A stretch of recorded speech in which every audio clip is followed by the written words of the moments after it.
नमस्कार दोस्तों, study with ओझा में आपका बहुत बहुत स्वागत है। दोस्तों कैसे हैं आप लोग? आई होप अच्छे होंगे। दोस्तों हमेशा की तरह एक और वीडियो के साथ हाजिर हूँ टॉप 20 सीरीज के साथ, जो कि आपके एग्जाम के लिए काफ़ी इंपॉर्टेंट है। तो चलते हैं देखते हैं कि आप लोगों की जीके जीएस की तैयारी कैसे चल रही है और आप हमारे टॉप 20 क्वेश्चनों में से कितने क्वेश्चन के आंसर कर पाते हैं। वीडियो के लास्ट में आप अपना स्कोर हमें कमेंट बॉक्स के माध्यम से बता सकते हैं। और दोस्तों ये टेस्ट अगर आप लोग किसी भी कम्पिटेटिव एग्जाम की तैयारी कर रहे हैं तो ये टेस्ट आप लोगों के लिए काफ़ी महत्वपूर्ण होगा।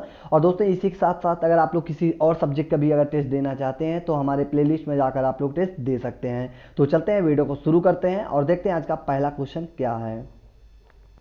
पहला क्वेश्चन है वायु दाब नापने के यंत्र का नाम है। तो फटाफट क्वेश्चन नंबर 1 का राइट आंसर बताइए क्या होगा। आप लोगों के पास 5 सेकंड का टाइम है और ज़्यादा टाइम चाहिए तो वीडियो को पॉज कर लेना। तो फटाफट बताइए दोस्तों कि वायु दाब नापने के यंत्र का नाम क्या है। इंपॉर्टेंट क्वेश्चन है, ऐसे क्वेश्चन जो कि आपको एग्जाम में देखने को मिल जाते हैं।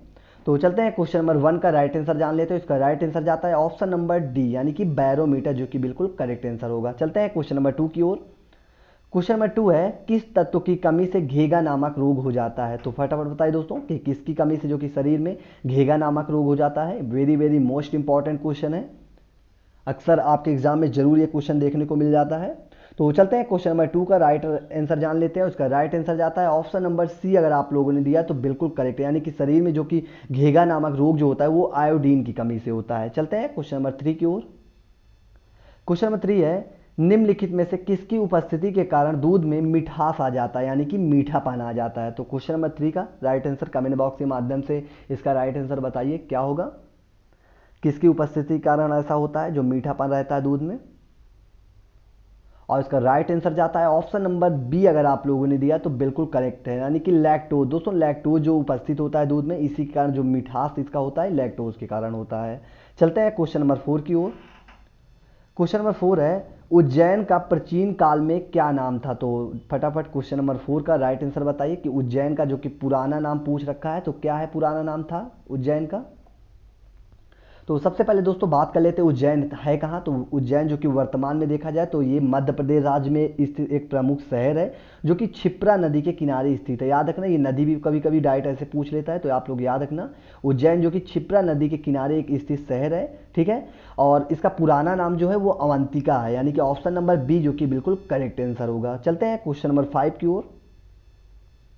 क्वेश्चन नंबर 5 है पानीपत की तीसरी लड़ाई में मराठों को हराया। तो किसने हराया था। क्वेश्चन नंबर 5 का राइट आंसर बताइए। तो सबसे पहले आप लोगों को पता होगा दोस्तों कि पानीपत की जो कि 3 लड़ाइयाँ हुई थी, पानीपत का प्रथम, द्वितीय और ये तृतीय, तो ये तीसरे के बारे में बात कर रहा है। तो तीसरा युद्ध जो कि 1761 में हुआ था, डेट सन याद रखना आप लोग जरूर। 1761 में जो कि हुआ था, किन के बीच हुआ था। तो मराठा सेनापति जो कि उस समय कौन थे, तो सदाशिवराम मऊ और अफगान जो सेना नायक थे अहमद शाह द्वारा इनके बीच हुआ था। इसमें क्या हुआ था कि मराठों की हार हुई थी, ठीक है। तो इसका राइट आंसर क्या होगा, तो ऑप्शन नंबर ए, यानी कि अफगानों ने। चलते हैं क्वेश्चन नंबर 6 की ओर। क्वेश्चन नंबर 6 है हुमायूं नामा का लेखक कौन है। तो फटाफट क्वेश्चन नंबर 6 का राइट आंसर बताइए कि हुमायूं नामा के लेखक कौन है। और दोस्तों हुमायूं नामा है क्या, सबसे पहले जान लेते हैं। हुमायूं नामा दोस्तों है कि हुमायूं को जो इतिहास का वर्णन किया गया है वो उसे क्या बोला गया है, तो हुमायूं नामा। और इसका करेक्ट आंसर होगा जो कि गुलबदन बेगम। लेखक इसके कौन है, हुमायूं नामा के, तो गुलबदन बेगम। ये कौन थी, तो ये हुमायूं की सिस्टर थी, यानी कि बहन थी। चलते हैं क्वेश्चन नंबर 7 की ओर। क्वेश्चन नंबर 7 है जब रॉलेट एक्ट पारित हुआ था तो उस समय भारत का वायसराय कौन था। तो फटाफट बताइए दोस्तों कि उस समय वायसराय कौन था। इंपॉर्टेंट क्वेश्चन है दोस्तों। बात कर लेते हैं रॉलेट एक्ट कब पारित हुआ था। तो ये 26 जनवरी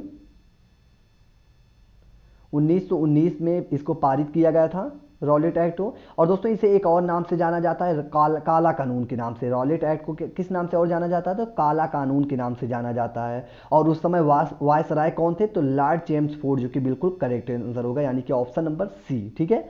चलते हैं क्वेश्चन नंबर 8 की ओर। क्वेश्चन नंबर 8 है वह महिला जिसने अवध में 1857 की क्रांति का नेतृत्व किया था। तो फटाफट बताइए दोस्तों कि किसने किया था अवध क्षेत्र में 1857 की क्रांति में। इंपॉर्टेंट क्वेश्चन है 1857 क्रांति, जो कि बहुत इससे सारे क्वेश्चन बनते हैं, तो आप लोग इससे रिलेटेड क्वेश्चन आप लोग जरूर देख लीजिएगा। तो चलते हैं क्वेश्चन नंबर 8 का राइट आंसर जान लेते हैं। और इसका राइट आंसर जाता है ऑप्शन नंबर डी, यानी कि बेगम हजरत महल, जो कि बिल्कुल करेक्ट आंसर होगा। चलते हैं क्वेश्चन नंबर 9 की ओर। क्वेश्चन नंबर 9 है, महात्मा गांधी ने पहला आमरण अनशन कब प्रारंभ किया था? तो बताइए दोस्तों, क्वेश्चन नंबर 9 का राइट आंसर क्या होगा? और दोस्तों मैंने गांधी जी के ऊपर एक स्पेशल वीडियो आप लोगों को बना के रखा है दोस्तों, प्लेलिस्ट में जाइए, आप लोग अगर नहीं देखा है तो प्लीज़ जाके उसको देख लीजिए, क्योंकि मैंने गांधी जी के ऊपर एक ही वीडियो में सारा जितना भी उनके ऊपर इंपॉर्टेंट क्वेश्चन बनते हैं मैंने सारे क्वेश्चन को ले लिया है। तो अगर आप लोगों ने उस वीडियो को देख लिया तो कभी भी कोई भी एग्जाम में आपसे गांधी जी से रिलेटेड क्वेश्चन में कभी भी कोई गलती नहीं होगी, ठीक है। तो चलते हैं क्वेश्चन नंबर 9 का राइट आंसर जान लेते हैं। इसका राइट आंसर जाता है ऑप्शन नंबर ए, यानी कि कम्युनल अवार्ड के समय, जो कि पहला आमरण अनशन किया था महात्मा गांधी जी ने। चलते हैं क्वेश्चन नंबर 10 देख लेते हैं। क्वेश्चन नंबर 10 है, सिलिकॉन क्या है? तो फटाफट बताइए दोस्तों कि जो सिलिकॉन है क्या है? एक उपधातु है या फिर धातु है या फिर अधातु है या फिर नोबेल गैस है? तो क्या है ये आप लोग हमें कमेंट बॉक्स के माध्यम से बता सकते हैं, इसका राइट आंसर क्या होगा। तो सबसे पहले जान लेते हैं दोस्तों कि जो सिलिकॉन है जो कि एक प्रकार का क्या है, तो ये एक रासायनिक तत्व है जो कि पृथ्वी पर देखा जाए तो ऑक्सीजन के बाद सबसे अधिक मात्रा में पाया जाता है ये, ठीक है। और इसका करेक्ट आंसर होगा ऑप्शन नंबर ए, यानी कि ये उपधातु है, ठीक है। इंपॉर्टेंट क्वेश्चन है, आप लोगों को याद रखना कि इसको SI से डिनोट भी करते हैं, कभी कभी डायरेक्ट पूछ लेता है तो SI से डिनोट करते हैं। चलते हैं क्वेश्चन नंबर 11 देख लेते हैं। क्वेश्चन नंबर 11 है, रक्त के माध्यम से गुर्दे में प्रवेश करता है, तो क्या प्रवेश करता है? फटाफट इसका बताइए दोस्तों। क्वेश्चन नंबर 11 का राइट आंसर बताइए क्या होगा। और इसका करेक्ट आंसर जाता है ऑप्शन नंबर बी, यानी कि रक्त धमनी, जो कि बिल्कुल करेक्ट आंसर होगा। चलते हैं क्वेश्चन नंबर 12 देख लेते हैं। क्वेश्चन नंबर 12 है, टिहरी वन बिजली कॉम्प्लेक्स निम्नलिखित में से किस एक नदी पर अवस्थित है? तो फटाफट क्वेश्चन नंबर 12 का राइट आंसर बताइए क्या होगा। दोस्तों ये सारे क्वेश्चन जो कि वेरी वेरी मोस्ट इंपॉर्टेंट रहते हैं, तो आप लोग प्लीज़ नोट डाउन कर लीजिएगा क्वेश्चन को, ठीक है, जिससे कि आने वाले समय में कोई भी एग्जाम रहेगा तो आप लोग को रिवीजन करने में कोई भी दिक्कत नहीं होगी, ठीक है, क्योंकि उस समय आप वीडियो नहीं देख सकते हैं। तो चलते हैं क्वेश्चन नंबर 12 का राइट आंसर जान लेते हैं। इसका राइट आंसर जाता है ऑप्शन नंबर बी, यानी कि भागीरथी। दोस्तों बात कर लेते हैं टिहरी बांध बिजली के कम्प्लेक्स के बारे में। तो यह एक जो कि प्राथमिक एक बांध है जो कि उत्तराखंड राज्य में स्थित है, ठीक है, याद रखना। और इसका करेक्ट आंसर यानी कि ऑप्शन नंबर बी होगा, भागीरथी। चलते हैं क्वेश्चन नंबर 13 की ओर। क्वेश्चन नंबर 13 है, किस शहर को स्टील सिटी ऑफ इंडिया के नाम से जाना जाता है? तो जल्दी से इसका करेक्ट आंसर बताइए क्या होगा। स्टील सिटी ऑफ इंडिया, या फिर कभी कभी आपको एग्जाम में ये भी पूछ लेता है, डायरेक्ट ऐसे दे देता है कि स्टील सिटी के नाम से जाना जाता है कौन सा शहर। तो बिल्कुल को भी कंफ्यूज मत होइएगा, चाहे वो स्टील ऑफ इंडिया बोले या फिर स्टील सिटी के नाम से बोल दे तो वो बात एक ही है। और इसका राइट आंसर जो होगा ऑप्शन नंबर डी, यानी कि जमशेदपुर, इसका बिल्कुल करेक्ट आंसर होगा दोस्तों, ठीक है। बात कर लेते हैं जमशेदपुर कहाँ पे है, तो ये भारत के जो कि झारखंड राज्य में एक स्थित जमशेदपुर क्या है, तो एक शहर है, ठीक है, जिसे स्टील सिटी ऑफ इंडिया या फिर स्टील सिटी ना कहा जाता है। चलते हैं क्वेश्चन नंबर 14 की ओर। दक्षिणी गोलार्ध में पवन के बाईं ओर विचलन का क्या कारण है? तो क्या कारण है? फटाफट क्वेश्चन नंबर 14 का राइट आंसर बताइए क्या होगा। और इस क्वेश्चन का राइट आंसर जाता है ऑप्शन नंबर सी, यानी कि पृथ्वी का घूर्णन, जो कि बिल्कुल करेक्ट आंसर होगा। इसी के कारण जो दक्षिणी गोलार्ध में पवन के बाईं ओर जो कि विचलन का यही कारण हो, पृथ्वी का घूर्णन का कारण है। चलते हैं क्वेश्चन नंबर 15 देख लेते हैं। क्वेश्चन नंबर 15 है, प्रथम लोकसभा के अध्यक्ष कौन थे? तो फटाफट क्वेश्चन नंबर 15 का राइट आंसर बताइए क्या होगा। और इसी के साथ साथ आप ये भी बताइए कि वर्तमान समय में जो कि लोकसभा के अध्यक्ष कौन है, ठीक है। तो चलते हैं इसका करेक्ट आंसर जान लेते हैं। इसका राइट आंसर जाता है ऑप्शन नंबर बी, यानी कि जीवी मल्लांकर, जो कि बिल्कुल करेक्ट आंसर होगा। दोस्तों आप लोग ध्यान देना, कभी कभी इनका फुल नाम दे देता है तो कंफ्यूज हो जाते हैं, तो आप लोग याद रखना, अगर ऑप्शन में ये दे दे कि गणेश वासुदेव मालवांकर, तो बिल्कुल वो भी बिल्कुल करेक्ट आंसर होगा, इनका पूरा नाम है।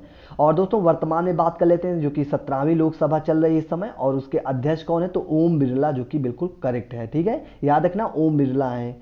एग्जाम में आपसे पूछ भी सकता है करंट से क्वेश्चन। चलते हैं क्वेश्चन नंबर 16 की ओर।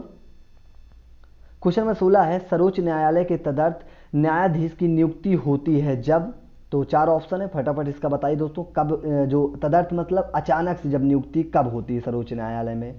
तो इसका राइट आंसर बताइए क्या होगा क्वेश्चन नंबर 16 का। और इसका राइट आंसर जाता है ऑप्शन नंबर डी, जो कि बिल्कुल करेक्ट आंसर होगा, यानी कि न्यायालय के किसी सत्र के लिए न्यायाधीशों का कोरम गणपूत्री नहीं होता है, तो क्या होता है, अचानक सी नियुक्ति होती है, ठीक है। चलते हैं क्वेश्चन नंबर 17 की ओर। क्वेश्चन नंबर 17 है, महात्मा गांधी ने की अर्थव्यवस्था की वकालत। सॉरी, थोड़ा ये क्वेश्चन गलत हो गया है। यहाँ पे क्वेश्चन ऐसे था कि महात्मा गांधी जी ने जो कि अर्थव्यवस्था में किसकी वकालत की थी। ठीक है, यहाँ पे थोड़ा बना लीजिएगा कि महात्मा गांधी जी ने किसकी वकालत की थी अर्थव्यवस्था में। तो जो कि इसका करेक्ट आंसर है ऑप्शन नंबर सी, यानी कि विकेंद्रीकृत की वकालत की थी गांधी जी ने। चलते हैं क्वेश्चन नंबर 18 की ओर। क्वेश्चन नंबर 18 है, स्वर्ण क्रांति संबंधित है। तो फटाफट क्वेश्चन नंबर 18 का राइट आंसर बताइए क्या होगा। स्वर्ण क्रांति जो कि किससे संबंधित है, और इसका राइट आंसर जाता है ऑप्शन नंबर डी, यानी कि बागवानी से संबंधित है स्वर्ण क्रांति। ठीक है, इंपॉर्टेंट क्वेश्चन है। और दोस्तों मैंने इसके ऊपर एक वीडियो भी बना रखा है, तो आप लोग अगर नहीं देखे हैं तो प्लीज़ जाके प्ले लिस्ट में जाकर आप लोग देख लीजिएगा। चलते हैं क्वेश्चन नंबर 19 की ओर। क्वेश्चन नंबर 19 है, निम्नलिखित में से किन उद्देश्यों को भारतीय संविधान की प्रस्तावना में उद्घोषित नहीं किया गया। तो फटाफट बताइए दोस्तों, यहाँ पे पूछा कि उद्घोषित नहीं किया गया है। ठीक, ध्यान दीजिएगा क्वेश्चन पे। तो इसका करेक्ट आंसर बताइए क्या होगा।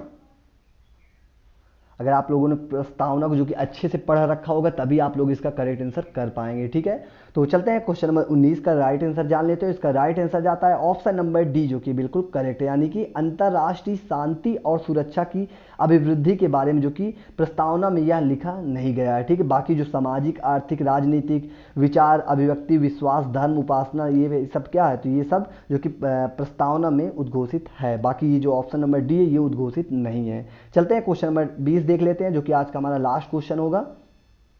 क्वेश्चन नंबर 20 है, निम्नलिखित में से कौन संविधान सभा का सदस्य नहीं था। तो फटाफट बताइए दोस्तों कि जो संविधान सभा का सदस्य कौन इसमें जो कि नहीं थे उस समय। और दोस्तों इसी के बाद आप लोग हमें कमेंट बॉक्स के माध्यम से बताइएगा कि आप लोग टॉप 20 क्वेश्चनों में से कितने क्वेश्चन का आंसर कर पाए हैं। ठीक है, तो चलते हैं क्वेश्चन नंबर 20 का राइट आंसर जान लेते हैं। इसका राइट आंसर जाता है ऑप्शन नंबर सी, जो कि बिल्कुल करेक्ट है, यानी कि एच बेग जो थे वो संविधान सभा के सदस्य नहीं थे। बाकी जो तीन ऑप्शन ए, बी और जो डी है ये क्या थे, तो ये संविधान सभा के सदस्य थे। ठीक है, इसका right answer option number C होगा। दोस्तों इसी के साथ हमारा वीडियो समाप्त होता है। अगर आप लोगों को वीडियो अच्छा लगा हो तो लाइक, शेयर और कमेंट करना ना भूलें, और चैनल में नए हैं तो चैनल को सब्सक्राइब कर लीजिएगा। और इसी के साथ अगर आप लोग किसी और सब्जेक्ट का भी अगर टेस्ट देना चाहते हैं तो हमारे प्लेलिस्ट में जाकर आप लोग टेस्ट दे सकते हैं। ठीक है, वीडियो देखने के लिए थैंक्स फॉर वॉचिंग। जय हिंद।